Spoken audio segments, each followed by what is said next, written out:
Ce qui arrive à Isa, paix sur lui, est analogue à ce qui va arriver à Muhammad sallallahu alayhi wa sallam. Ils sont tous deux qualifiés de sorciers. Le peuple de Jésus va même écrire au royaume présent dans les alentours pour les monter contre lui. Attention, un homme est en train de gagner les cœurs. Il risque de prendre vos trônes. Méfiez-vous, réagissez, soyez avec nous. C'est exactement ce que l'on a dit de Muhammad sallallahu alayhi wa sallam. C'est exactement le complot qui va être monté contre Muhammad, que la paix soit sur lui. Et la volonté de le tuer va prendre de l'ampleur. Ce qui va suivre maintenant est rapporté par Ibn Abbas radiyallahu anhuma et est authentique comme ce qui a précédé d'ailleurs. Alors qu'il est avec 12 de ses apôtres dans une maison, il est conscient que ses ennemis sont à ses trousses, voire à sa porte. Et c'est maintenant que la question de Judas va se poser. Est-ce qu'il a réellement trahi Jésus contre une bourse d'argent comme ce que l'on entend depuis toujours? C'est ce que l'on entend, c'est la version que l'on entend depuis toujours en tout cas. La réponse, elle est celle-ci. Ibn Kathir, l'exégète que vous connaissez toutes et tous, l'exégète émérite que vous connaissez toutes et tous, a fait une recherche à ce propos.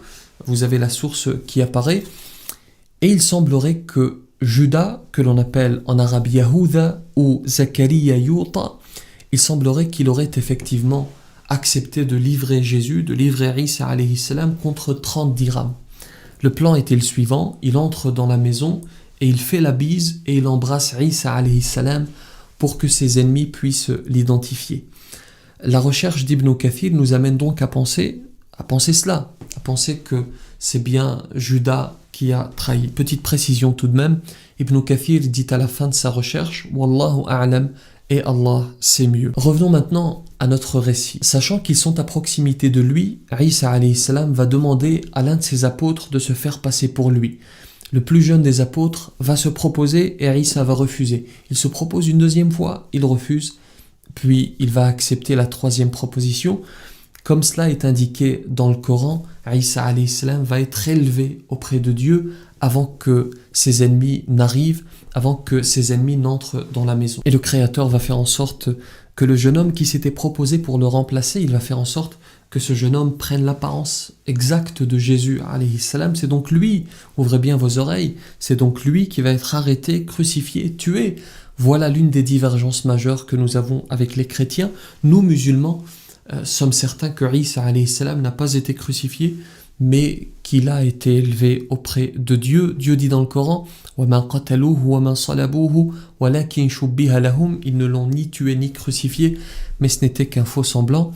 Sa mère Maryam alayhi salam va assister à la scène, elle va le pleurer, mais elle va recevoir la visite de Jibril alayhi salam, l'ange Gabriel, qui va lui confirmer qu'il n'est pas mort et qu'il reviendra à la fin des temps, Inch'Allah.